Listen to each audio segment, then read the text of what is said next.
Va ora in onda L'Avvocato risponde. Buongiorno a tutti e benvenuti all'Avvocato risponde. Oggi qui con me il collega, l'Avvocato Avaldi, che saluto. Buongiorno. Oggi, come sapete, siamo qui per parlarvi di alcuni argomenti giuridici a nostro avviso molto interessanti.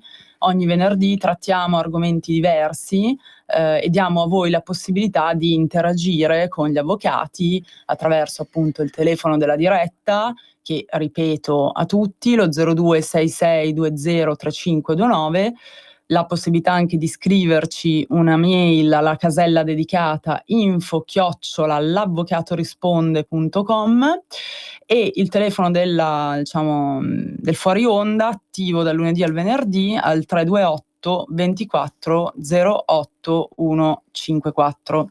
Come sapete, noi ci occupiamo di varie tematiche del diritto e infatti cerchiamo di differenziare i vari rami del diritto ogni venerdì. Venerdì scorso è stato qui da noi ospite il dottor Vittorio, il commercialista, perché appunto abbiamo anche la parte fiscale. Con l'Avvocato Avaldi abbiamo già affrontato la tematica sicuramente molto attuale, sempre attuale, del diritto delle successioni.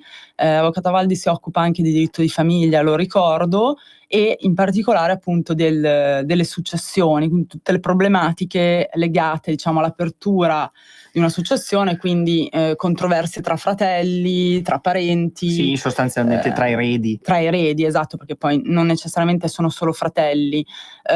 Quindi anche quest'oggi vogliamo ricordare, ripartendo diciamo da che tipi di successioni esistono, quando conviene accettare l'eredità, che tipo di azioni a tutela, diciamo, del patrimonio lasciato in eredità dal decuius sussistono, facendo anche riferimento ad alcune, diciamo, pronunce della Cassazione sul tema, che sono sempre attuali, no? Sì, oggi il nostro argomento principale è un argomento che in giurisprudenza è veramente molto dibattuto. Esatto. I giudici ne hanno parlato tanto. Sì, e soprattutto ci sono sentenze anche contrastanti, perché vi è proprio un problema di interpretazione delle norme che viene dato in alcuni casi in un modo e in altri in maniera completamente opposta. Questo crea diverse problematiche.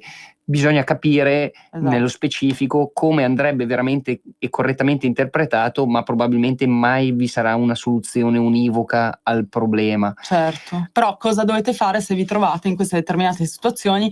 Ovvio che poi l'intervento dell'avvocato è fondamentale, lo diciamo sempre, specialmente in questa materia, anche perché molto spesso non si riesce a dirimere la controversia tra i fratelli, ma appunto deve intervenire l'esperto, possibilmente esperto di diritto successorio, che sa dove andare, diciamo, a toccare i punti nevralgici e soprattutto appunto con l'aiuto della giurisprudenza, come dicevamo, sa, per esempio, mi viene in mente se un conto è cointestato, succede? Sì, è uno degli argomenti, esatto, uno degli argomenti che crea più problematiche in assoluto, perché qui bisogna fare subito la differenza tra, cointestazione e delega sul conto. Sono già due cose diverse, completamente diverse, simili, ma sono diverse.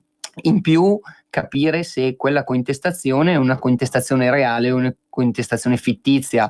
Il classico caso è sono più figli di questa persona, uno di questi, per agevolare tutte le operazioni del genitore, viene autorizzato a essere cointestato sul conto, e finché si occupa solo delle operazioni per conto del padre nessun problema, alla morte del padre non ci sarà da discutere. Il problema vero è quando con la cointestazione dispone dei soldi, delle somme di proprietà del papà, gli altri eredi alla morte del padre potrebbero, anzi quasi sicuramente, cominciano a questionare e reclamare ciò che secondo loro poteva essere loro. Spetta loro. E proprio su questo punto la giurisprudenza ogni giorno, in realtà non ogni giorno, però frequentemente si è espressa e si esprime proprio per capire come si debba valutare questo comportamento di cointestazione da parte del genitore rispetto a uno dei figli, piuttosto che a un fratello, piuttosto che a un altro erede,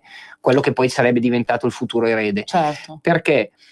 Perché proprio la giurisprudenza si divide in chi ritiene, e ci sono sentenze della Cassazione che valutano questa cosa in maniera importante, chi ritiene che questo comportamento sia una donazione indiretta del genitore, parliamo di genitore che è più semplice, del genitore nei confronti di uno dei figli, altri che invece ritengono questo semplicemente un'agevolazione, come abbiamo detto prima, in favore del genitore, e quindi non vi sia una volontà del genitore di dare qualcosa in più a qualcuno e qualcosa in meno all'altro. Secondariamente c'è anche il problema legato nel fare anche questa donazione in vita, va a ledere la quota di legittima oppure no? Perché? Perché se anche vi è una valutazione di donazione indiretta, questa donazione indiretta ha poi leso la quota di legittima in realtà, o quella che poteva essere la massa ereditaria?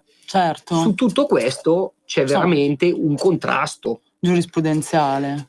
Quindi diciamo che la Cassazione, i giudici sono espressi in vario modo. Quando sussiste un contrasto vuol dire che appunto c'è stata magari una pronuncia negativa o successivamente una pronuncia positiva in merito a queste questioni. Esatto, diciamo che la Cassazione si è espressa di recente ritenendo questo comportamento come una donazione indiretta. Perché chiamiamo donazione indiretta e facciamo questa specifica? Perché la donazione è un atto che deve essere fatto per atto pubblico, mi ripeto, questo l'abbiamo già detto, ma è così. La donazione, perché sia valida, deve essere fatta per atto pubblico. Cosa vuol dire? Deve essere fatta alla presenza di un notaio. Esattamente. La donazione indiretta invece proprio la legge. Lo prevede proprio la legge, perché altrimenti è nulla. Esattamente. La donazione indiretta invece non prevede questa formalità.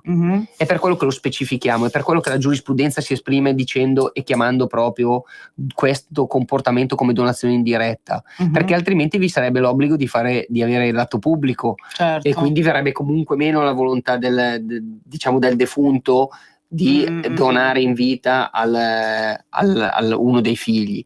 L'altra cosa fondamentale è che comunque questo non ci deve scoraggiare, perché gli altri eredi possono anche dimostrare devono essere in grado di dimostrare che il padre non avesse questa volontà. Voglio dire, se nessuno è in grado di dimostrare niente, probabilmente è facile per il giudice dire è una violazione, è una donazione indiretta, punto. È chiaro che se io sono in grado di dire mio padre era malato, quindi aveva l'Alzheimer, per esempio, tipico, esatto, una malattia degenerativa, è facilmente dimostrabile perché c'è un certificato. Come poteva voler dare a questo figlio piuttosto che all'altro fare una donazione indiretta? È chiaro che questo è un limite. Quindi la giurisprudenza ha avuto delle pronunce diverse, ma mai come in questo caso ogni singola fattispecie deve essere valutata in maniera specifica. Cosa voglio dire? Ogni volta che si affronta una situazione di questo genere bisogna proprio entrare nel merito. Certo, non è che tutti i casi sono uguali, quindi a quel punto è opportuno se poi nel caso, anche una consulenza, perché chiaramente ogni storia a sé. Poi ci sono, tra l'altro aggiungerei che parlando della contestazione dei conti, ovviamente si parla di contestazione dei conti bancari ma anche di conti postali, possono magari venire fuori, detto in maniera proprio in parole povere, anche dei conti che non conoscevate in posta, per esempio. Quindi questa è sicuramente una ricerca preventiva che va fatta. Abbiamo una chiamata, pronto? Pronta? Sì, signora, buongiorno. Sono Bruna dalla provincia di Treviso. Sì. Io gentilmente vorrei sapere se l'usufrutto ha il stesso valore del prezzo di mercato della casa. Te spiego. Io vivevo con mio fratello e mia mamma su questa casa da 200 metri quadri. Poi io sono andata via, mi sono comprata un altro appartamento. A dicembre è morto mio fratello. Sì, e adesso la casa è in vendita. sì, sì. Sì. Però i miei nipoti mi hanno detto che non ha il stesso valore del prezzo di mercato l'usufrutto. Sì, le lascio rispondere dall'avvocato Valdi. Allora, signora, facciamo un distinguo. Se io voglio cedere un immobile che è gravato da usufrutto, ok, l'immobile ovviamente ha un valore inferiore, perché io cosa cedo? Cedo la nuda proprietà. Mi spiego, giusto per capirci. La proprietà in generale si divide in nuda proprietà e usufrutto. No, questi nipoti hanno ereditato loro da mio fratello. Che cosa hanno ereditato esattamente questo? L'immobile. I 125 metri quadri e io da sola ho i 75. Perciò l'eredità ha lo stesso valore della proprietà. Allora, aspetti. L'immobile, facciamo un passo indietro così ci capiamo bene. L'immobile Grazie. era di proprietà di suo fratello. Sì. Ok. Suo fratello aveva l'usufrutto su questo immobile? No, aveva la proprietà dei 125 metri e io La nuda l'usufrutto proprietà. dei 75. Lei quindi aveva una quota di proprietà e suo fratello una quota di proprietà. L'usufrutto era di chi? Mio? Suo, ed è rimasto Sì. suo, Sì. ok? I suoi nipoti vengono quindi diventano proprietari alla morte del padre Dello zio di mio fratello. sì, della quota di nuda proprietà, Sì. che vale circa un terzo del valore della piena proprietà. È un terzo, signora, non è lo stesso valore. Si calcola un terzo del valore pieno. Del valore pieno. Diciamo che se questa Sì, casa, no, per ma assurdo, io chiedevo se il prezzo di mercato anche l'usufrutto. l'usufrutto non ha un prezzo di mercato. Esatto, cioè non c'è un prezzo fisso No, o non c'è, orientativo. non può essere ceduto. No, esatto. Cioè, anche perché è un Cioè, il diritto problema- Se io personale, la è un diritto vendo, personale. cioè deve essere un prezzo normale, quello che è, insomma, non devo prendere di meno. Questo volevo sapere. Ah, lei dice se vende la Se sua lei parte. vuole vendere la sua quota, lei Sì. ha diritto di prendere il prezzo pieno, perché lei è l'usufruttuaria e quindi Sì, lei perché- è l'unica che può disporre di tutto quell'immobile lì. Certo, Quindi lei cosa dovrebbe fare? Se loro volessero comprare la sua quota, sì. non solo gliela devono pagare piena, Certo. ma Ecco. lei potrebbe farsi riconoscere qualcosa in più, perché altrimenti per entrare in possesso della sua quota i suoi nipoti devono aspettare che lei L'eredità, non sia più in Stata in vita. paradiso. Bravissima, appunto. esatto. Quindi diciamo che se la sua quota vale 100, lei potrebbe anche dire: guardate, io ve la do a 100 più qualcosina, perché altrimenti voi dovete aspettare che io vada in paradiso. E quindi Ecco. di quell'immobile lo userete o ne potrete disporre tra molto più tempo. Non è vero che la sua quota vale meno, vale ben di più. È la loro anche quota. adesso dall'avvocato e Perfetto. non mi danno neanche le chiavi del cancello, perché no. io ho le chiavi dell'appartamento. non Quello del che è giusto cancello. è che il suo diritto deve ottenerlo, certo, come dice l'avvocato assolutamente. Valdi. Perché Eventualmente ho il detto, signora la poi faccio se valutare, perché mio Certo. nipote lavora in comune, ha preso un geometra comunale e non mi sta bene quello che mi ha detto, per quello. infatti. Ma guardi, se poi eventualmente volesse approfondire la questione, io comunque lascio a tutti il numero 328 24 08 154. Va bene. Spero che la risposta intanto sia stata esaustiva. Sì, Grazie molto, signora. grazie, Prego, arrivederci. Abbiamo un'altra chiamata, grazie. Pronto? Buongiorno, mi scusi. Sì, buongiorno. Visto che l'argomento è proprio pertinente, con una domanda che avrei voluto Sì, porgervi. ci dica signora. Ecco, riguardo al caso di un conto corrente cointestato con un coniuge che Sì. è a termine di vita purtroppo Sì. per una malattia. Sì. In questo caso la banca dice metà è tuo e metà lo metti in successione. A me non sta bene, che fortunatamente non sono io la persona in questione, però è un mio parente molto stretto e a me non sembra giusto, insomma. Si può fare qualcosa? Grazie, vi ascolto per radio. Grazie signora. buondì. Allora, Buongiorno. il caso della signora è uno dei casi più Diciamo più emblematici. frequenti Esatto, anche, diciamo perché prima. bisogna capire quello che dicevamo all'inizio, se la cointestazione è fittizia oppure no. Ora, nel caso specifico, se fosse cointestazione fittizia, capisco che la signora abbia ragione nel dire: a me non sta bene che il 50% venga lasciato direttamente a lei. Certo.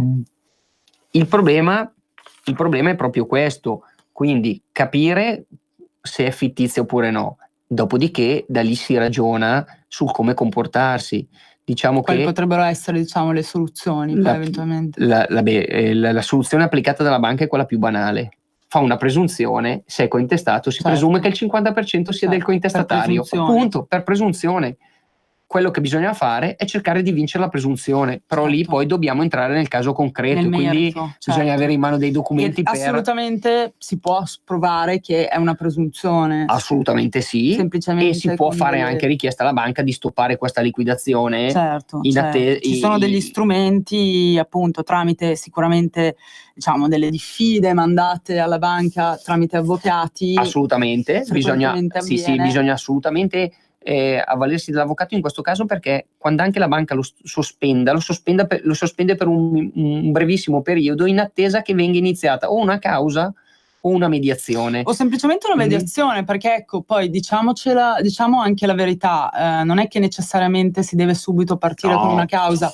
L'avvocato Avaldi segue con il nostro team di avvocati diverse cause, dico cause, cioè inteso come controversie successorie. Molte poi si risolvono anche in delle trattative dove comunque è fondamentale la figura dell'avvocato, perché ovviamente interagisce con ovviamente l'avvocato di controparte e con al fine di, diciamo, risolvere poi bonariamente la questione. Diciamo che la causa, che sicuramente in alcuni casi può essere indispensabile, ma in extrema ratio comunque, assolutamente, però anche nel caso della mediazione, la mediazione va fatta alla presenza di un avvocato, questo sì, però non si parla ancora di causa, i costi sono sicuramente più bassi perché non è ancora una causa, quindi però l'ausilio dell'avvocato è vero che noi parliamo nel nostro interesse in generale come categoria, non nel nostro in particolare, certo. È necessaria proprio perché l'avvocato è colui che poi ti attiva la mediazione, perché altrimenti il privato non sarebbe in grado di farlo da solo, degli avvocati, si rivolge all'organismo dell'ordine. Però appunto era per tranquillizzare anche i radioascoltatori, cioè se avete comunque un problema appunto successorio che può riguardare insomma appunto la vostra successione, non spaventatevi subito di dover ricorrere immediatamente al giudice. Questo viene valutato assieme al professionista, ma non è sempre così.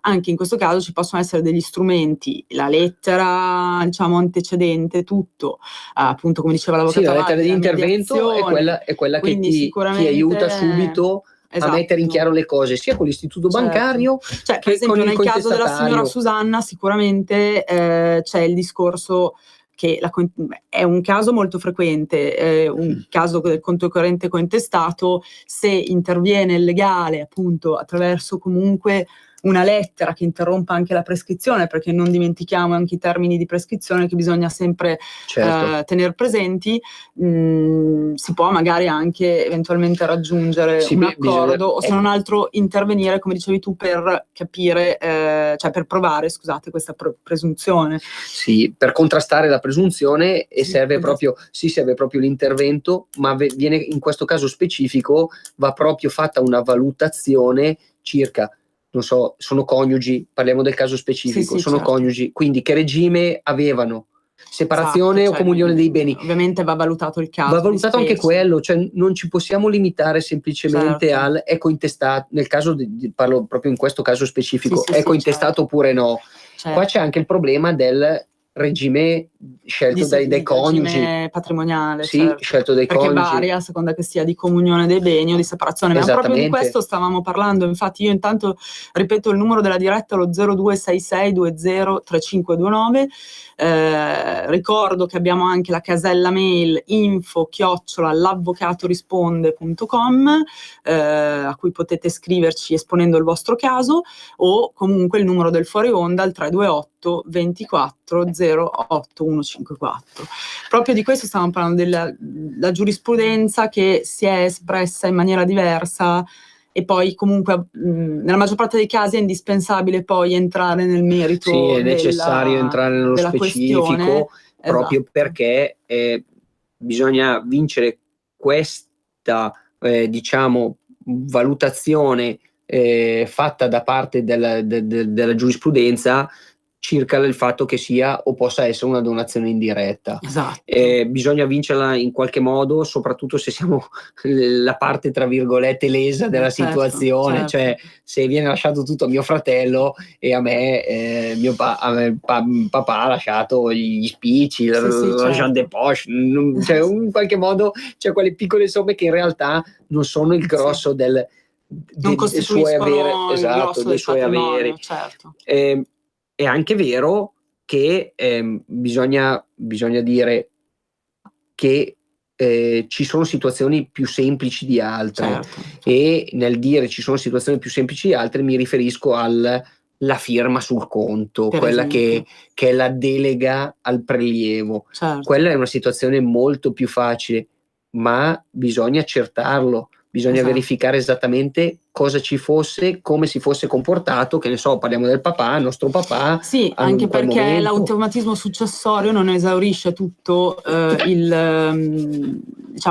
tutto il profilo effettuale prodotto dalla morte del cointestatario di un conto corrente, ovvero, mi spiego, sicuramente vanno valutati gli effetti successori in relazione alle modalità operative della cointestazione e anche ai poteri di disposizione attribuiti a ciascun cointestatario, come dicevi tu, al potere di firma, eccetera. Esatto. Quelli sono fondamentali. Cosa voglio dire? Che in una situazione normale siamo cointestatari del conto, tutte e due abbiamo messo somme su questo conto, quindi non è stato alimentato solo da uno dei due, Certo. non abbiamo il problema di essere coniugi, ma perché banalmente eravamo fratello e sorella che facevano confluire su questo conto entrambi gli stipendi. È chiaro che la morte di uno dei due, metà del conto corrente è esclusivamente mio, e l'altra metà entra in successione, che ne so, con il genitore che è ancora in vita. Per l'amor del cielo, questa è la cosa più semplice.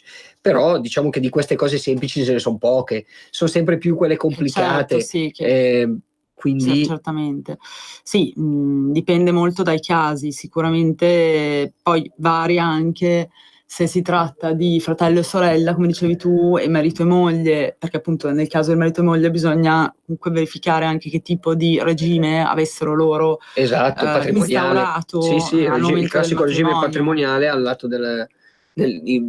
lato diciamo delle nozze, oppure Esatto. successivamente se avessero voluto cambiare. Mi è capitato anche un caso inverso, per assurdo, molto, molto particolare. Il figlio che guadagnava e faceva confluire solo il suo stipendio su quel conto avesse chiesto alla mamma: per favore, cointestati con me, perché nel caso mi dovesse succedere qualcosa tu puoi disporne.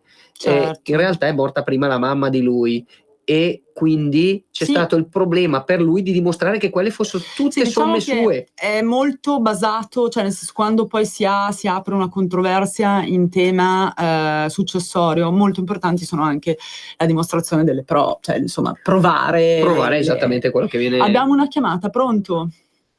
Pronto? Pronto, buongiorno. Sì, buongiorno Senta, signora. io sono Anna. Dica, sì. Dunque, volevo sapere, siccome io un po' di anni fa le avevo, perché mio figlio doveva sposarsi, e le ho comprato la casa, però non gliel'ho regalata, gliel'ho comprata, e dopo gliel'ho data a lei, insomma, ecco. Comunque dopo invece, però l'avvocato mi aveva fatto, il notaio mi aveva fatto una lettera che, siccome l'avevo pagata io, perciò io ho tutte le fatture, le Ma cose. l'ha intestata a sua figlia? L'ha intestata a sua figlia questa casa o è rimasta intestata a lei? No, è rimasta intestata a me. Okay. Però dopo lei l'ha venduta, no? Col mio permesso, però l'ha venduta. Sì. Quindi lei è andata all'atto e la vendita nel concreto è stata fatta da lei a un'altra persona. Però ecco, lei l'ha venduta e basta, io non ho visto niente di cose, però l'ha venduta e ha comprato un altro appartamento. Allora, adesso mi hanno detto che io, siccome non parlo più con mia figlia, e volevo sapere perché mi hanno detto che siccome la legittima praticamente lei l'avesse già ricevuta comunque, ecco. Intendiamoci, lei ha un altro figlio? No. Ah, è l'unica figlia? L'unica, sì. Ha un marito? No, è morto. E quindi sono sola comunque, ecco. Ok, e lei? Però i nipoti, infatti adesso il conto corrente e tutto gliel'ho intestato ai miei nipoti, perché logicamente non parlo più con mia figlia. Sì, non ha più rapporti. Per il conto corrente non mi interessa, mi interessava la casa. Ecco. Sì, okay, allora bisognerebbe. Ecco, le rispondiamo dopo la pubblicità, mi scusi, ma dobbiamo andare in pubblicità. Ci resti in allora, attesa. tengo accendo la radio. Sì, rimanga in attesa. Rimango al telefono comunque. Sì, prego. Va bene, dopo. grazie. Grazie, un attimo di pubblicità. 2019. Ma chi ha parlato? Sono io, la Digital Radio, quella del sistema DAB+, e sono strafelice perché dall'anno prossimo sarò ufficialmente in tutte le auto. È ora di vivere la magia della Digital Radio. Se stai pensando di comprare una nuova auto, pretendila con il sistema DAB+, il suono perfetto. Dal 2019 in tutte le auto nuove. Dibidi dobidi DAB. Anche Radio Padania è in Digital Radio. Per la tua pubblicità su Radio Padania Libera, scrivi a spot@radiopadania.net. Sono Giovanna, Mondoflex. Voglio presentarvi una nuova promozione Mondoflex, un materasso in memory ergonomico a 2 strati completamente sfoderabile a soli 199 euro. Con Mondoflex dormite sonni tranquilli. Vi aspetto! A Treviolo e a Melzo, il sabato orario continuato. Mondoflex reti e materassi. A Treviolo, Melzo, Monza, Erba, Crema, Castelmella, Briscia e Desenzano del Garda. Mondoflex, fornitore ufficiale Atalanta Bergamasca Calcio. Messaggio per tutti gli imprenditori, gli artigiani, i commercianti, i liberi professionisti. Hai un'attività? Dei prodotti da promuovere? Prova la pubblicità sulla nostra radio. Radio Padania ha preparato per te una grande promozione per aiutarti a sostenere la tua attività a tariffe davvero straordinarie. Informati, vedrai che si può fare. Mandaci una mail all'indirizzo spot@radiopadania.net. Con Radio Padania si può fare. Eccoci tornati in onda, stavamo appunto rispondendo, l'avvocato Avaldi, alla signora Anna in merito alla sua domanda. Lei ci chiedeva di questo comportamento e quindi del fatto che vi fosse già stato, diciamo, in vita liquidata quella quota di eredità di legittima alla figlia. Beh, la cosa giusta da fare potrebbe essere quella di lasciare scritto come se fosse un testamento o fare proprio testamento olografo in cui si dice che lei in vita aveva già lasciato alla figlia queste somme e comprandole la casa, dando tutte le indicazioni del caso, e che le altre somme che ha sul conto corrente o quant'altro dei suoi averi possono andare ai nipoti. Esatto, la cosa più conveniente è ovviamente nero su bianco fare un testamento. Bisogna comunque rivolgersi all'avvocato perché bisogna fare i conteggi anche della quota legittima e della quota di anche disponibile. Per mettere nero su bianco, insomma, tutti gli aspetti giusti dal punto di vista anche giuridico. Certo, quindi sicuramente il consiglio è quello poi per la signora di rivolgersi a un avvocato. Andiamo avanti nella nostra appunto puntata sulle successioni. 0266203529, altrimenti 328 24 08 154 se volete con più tranquillità chiamare nel fuori onda per un contatto appunto in merito ovviamente alle successioni, ma anche a tutte le altre materie di cui ci occupiamo. Quindi appunto andando avanti nel discorso sulla cointestazione, che mi sembra molto importante. Sì, stavamo dicendo la cointestazione, certo, la cointestazione ha questi due aspetti diciamo principali. Del conto, sì. Esattamente, dalla volontà di chi ha cointestato, se fosse una volontà di donare o fosse solo una cointestazione fittizia, e questi sono proprio i due argomenti principi della cointestazione di un conto corrente, di un deposito a risparmio. Che bisogna verificare, perché non è che sono di immediata, se c'è stata una donazione indiretta non è di immediata, diciamo, conoscenza. No, ecco, il problema per noi, e parlo per noi avvocati, è quello dell'onere probatorio, perché io che sono, diciamo, il fratello che non è stato cointestato sul conto del genitore, sono tenuto a dimostrare che il padre non volesse dare fare una donazione indiretta a mio fratello, ma che l'avessimo fatto per questioni di pura opportunità e quindi di comodità. Perché non so, il tipico caso, io abito a Roma, mio padre e mio fratello vivono a Milano, è chiaro che la cointestazione viene fatta al fratello anche di Milano, perché logistico, cioè di comodità, assolutamente a livello logistico io dovrei ogni volta venire a Milano, invece il problema è che i rapporti dovrebbero sempre essere idilliaci, poi come si sa alla morte, diciamo, del parente c'è sempre qualche e soprattutto problema.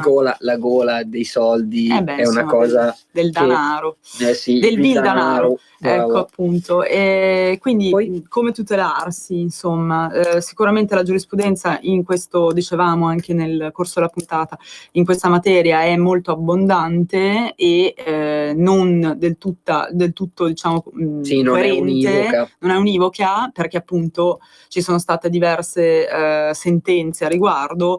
È chiaro che un occhio inesperto non può sapere tutto ciò che riguarda diciamo le pronunce della Corte di Cassazione, quindi anche in questo caso l'intervento di un legale è sicuramente opportuno. Ecco. Esattamente, poi bisogna fare anche un discorso diverso, che è quello che avevamo iniziato prima, ovvero il fatto che ci possa essere, invece che la cointestazione del conto, la cosa un po' più semplice, ovvero io do a uno dei miei figli la delega a disporre delle somme che ci sono sul conto.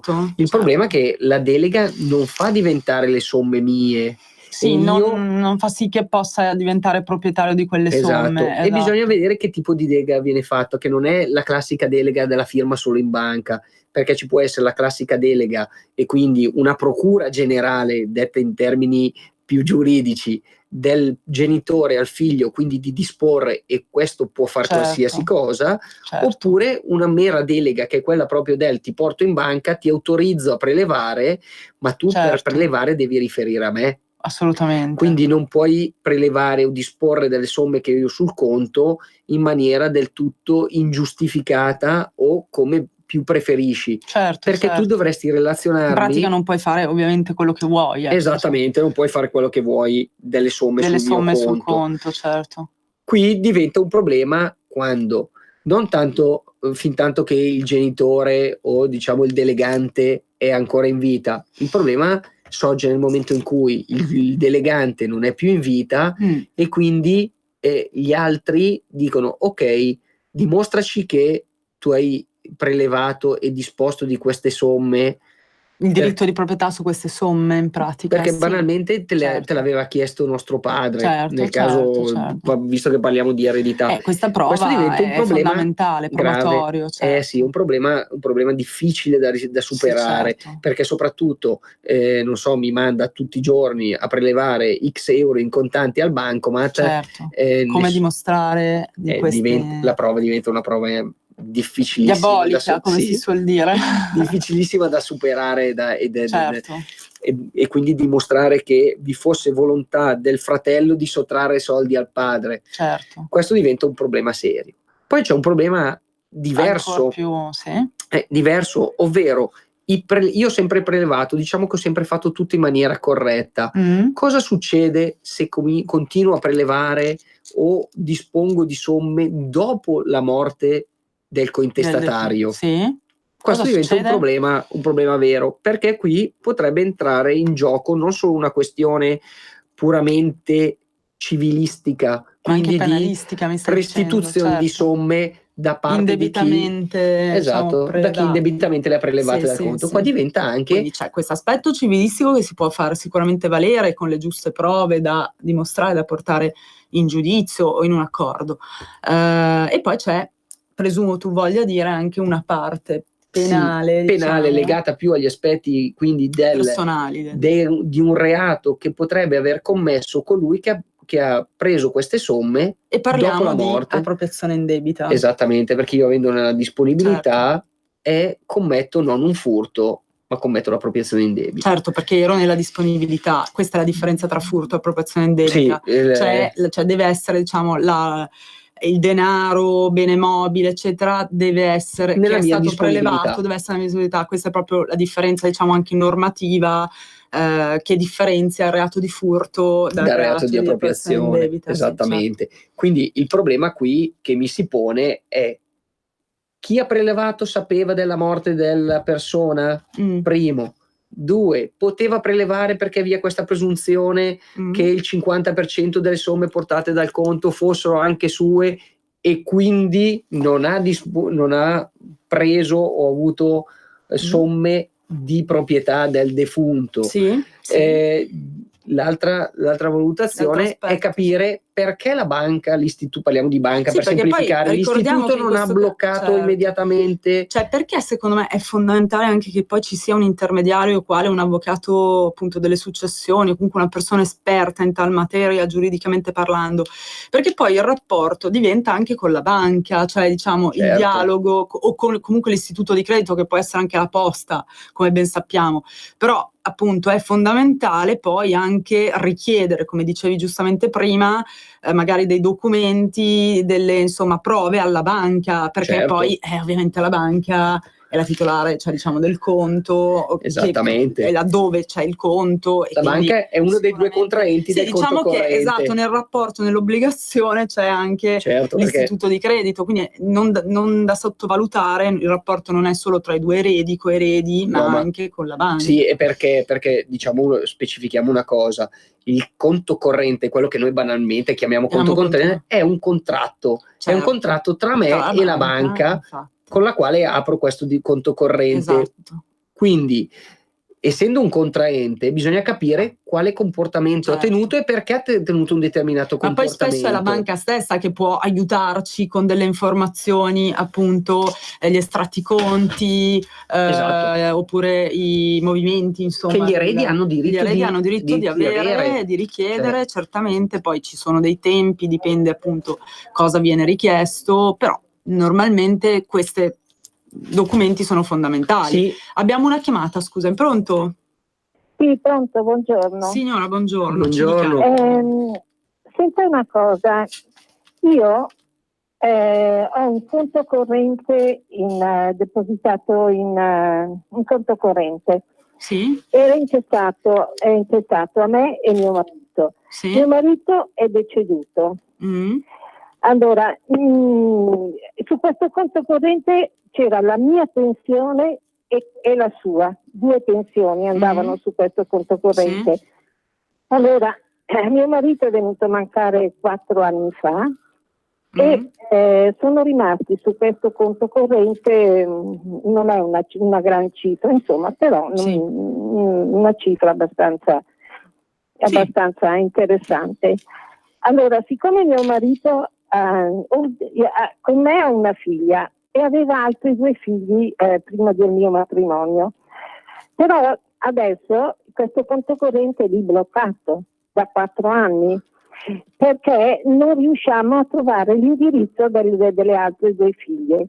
Cosa devo fare? Siccome questo conto corrente è intestato a me e mio marito con cifre, con le firme disgiunte, voglio sapere, io posso, la banca me l'ha bloccato, ma siccome le firme erano disgiunte, io posso comunque avere la possibilità di prelevare questi soldi? Sì, ci ascolti, signora. Sì, allora bisogna chiarire questa cosa qui.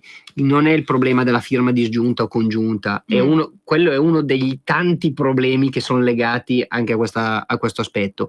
Nello specifico, visto che su questo conto confluivano le pensioni di entrambi, la signora ha sicuramente diritto di avere il suo 50% delle somme che sono portate da quel conto. La banca non può bloccarlo completamente, può bloccarne solo il 50%. Solo il 50%.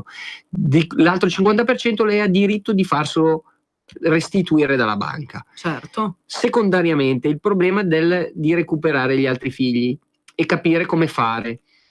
Bisogna ovviamente iniziare una procedura con delle indagini. Ci sono delle società che collaborano anche con noi proprio di indagine, che effettuano appunto indagini sulla residenza e quindi aiutano a capire dove si trovano le persone.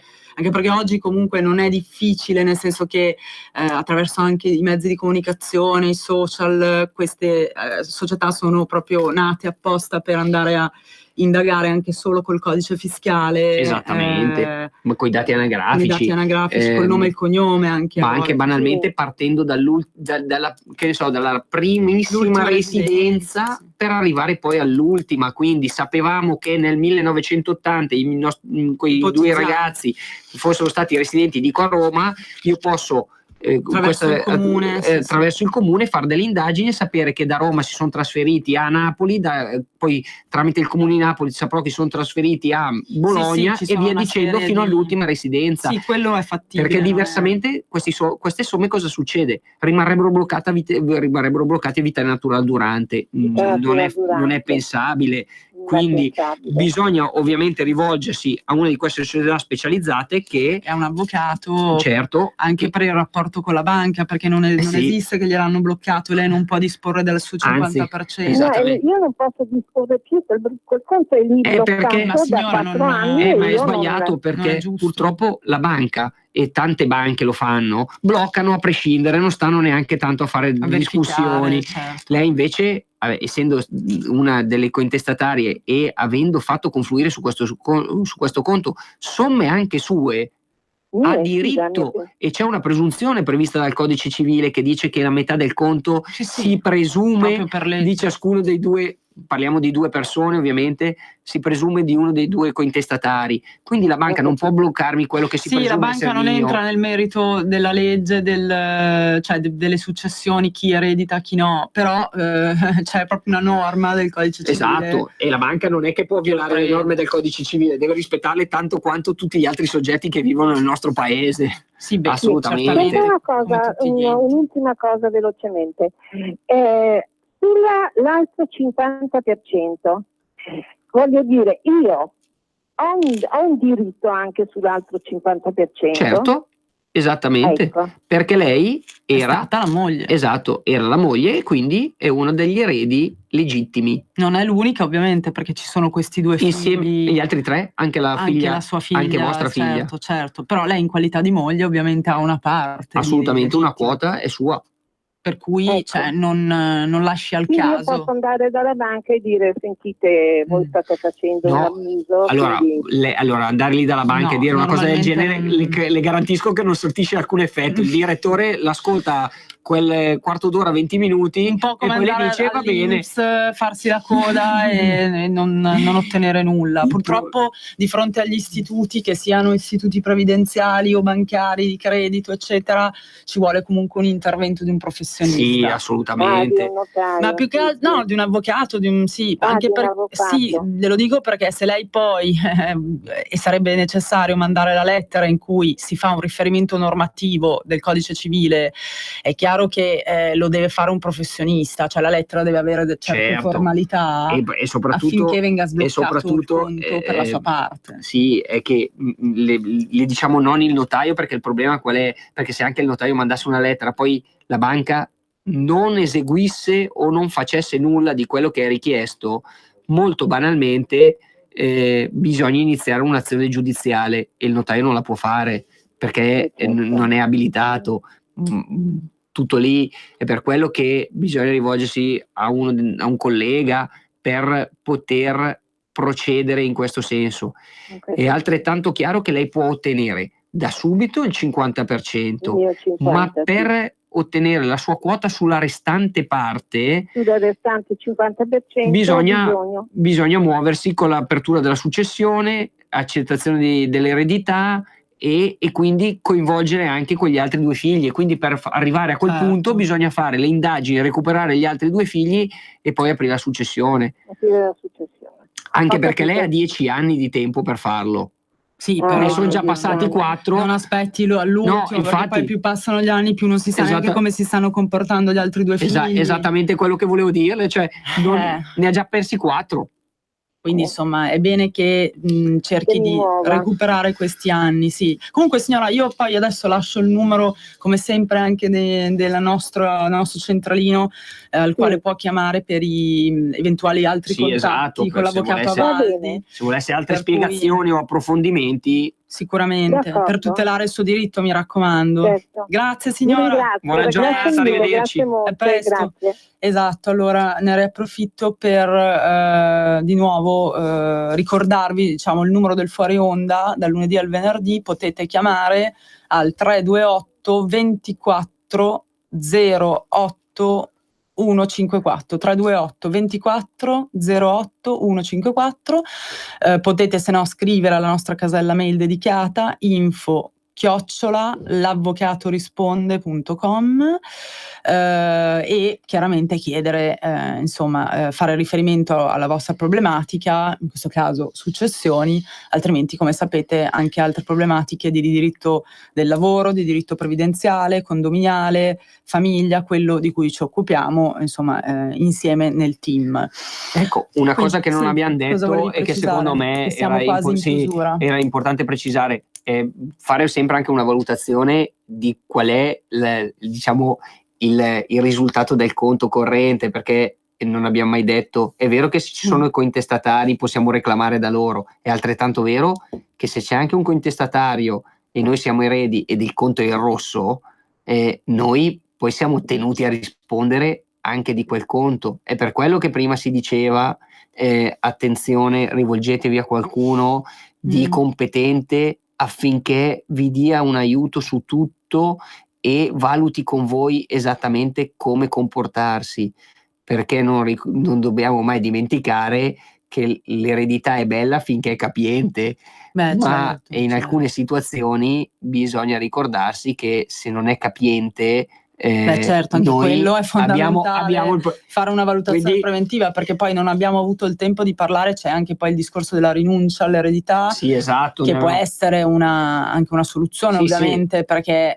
se si scopre, come diceva giustamente l'avvocato Avaldi, da una preventiva valutazione fondamentale che questa eredità in realtà presenta solo debiti o niente sul conto, oppure magari ci sono somme sul conto, però abbiamo debiti nei confronti dell'erario per somme Stato, più alte, allora a quel punto si valuta una rinuncia all'eredità con tutte le sue modalità per attuarla, anche in questo caso con l'aiuto di un avvocato. Questo vale appunto per l'accettazione che per la denuncia, che per la rinuncia, e sicuramente certo, è imprescindibile fare questa valutazione, ma appunto lo diciamo per voi, perché altrimenti rischiate di magari rimanere delusi, trovare nulla sul conto. E la valutazione, secondo me, poi spesso, come diciamo prima, si scoprono anche conti di cui non si sapeva magari l'esistenza, cioè si pensava ci fosse solo quel conto bancario, in realtà poi si scopre un libretto di risparmio presso le poste, quindi diciamo che l'aiuto dei professionisti, in questo caso l'avvocato delle successioni, serve anche in questo, cioè ad aprire la mente e ad aprire gli occhi e dire benissimo, sì, partiamo da questa valutazione, valutiamo quanti conti ci sono capienti, non sono capienti, lo dicevamo prima, l'intervento dell'avvocato nel rapporto con la banca. Una volta scoperto che c'è quel conto, l'avvocato deve necessariamente intervenire con una lettera per, appunto rivolgersi alla banca o alla posta, se lo fate voi non è per scoraggiarvi, ma molto spesso, ma del resto come si sa anche recandosi all'INPS in questi grossi enti, diciamo che non è la stessa cosa, cioè nel senso, se volete ottenere qualcosa anche tempestivamente e soprattutto dovendo fare poi un riferimento giuridico,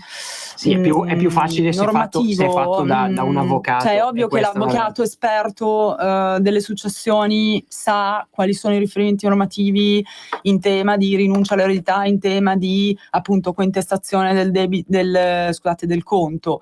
Abbiamo fatto appunto un'intera puntata per questo, quindi sicuramente insomma il consiglio è quello di chiedere una consulenza per evitare poi di non ottenere nulla o di non sapere magari degli aspetti anche giurisprudenziali, come dicevamo, di sentenze importanti da far valere, sicuramente poi non è merito soltanto della bravura dell'avvocato, però se si riesce a tutelarsi bene sin dall'inizio, magari si evita anche, come dicevamo inizio puntata, di arrivare all'aula del tribunale o davanti a un giudice necessariamente.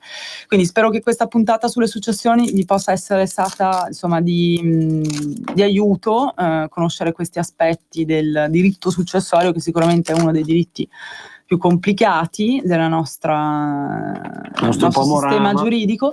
Noi sicuramente ci risentiamo, ci riaggiorniamo nei prossimi venerdì con altre puntate, riaffronteremo probabilmente anche il tema delle successioni con i vari tipi di testamento eccetera, e vi ricordiamo appunto che se volete chiamarci potete farlo anche nel fuori onda al 328 24 08 154 o scrivendo a info@l'avvocatorisponde.com. Grazie Radio Padania, grazie a tutti. Buona giornata. Buon weekend. Arrivederci. Avete ascoltato L'Avvocato Risponde.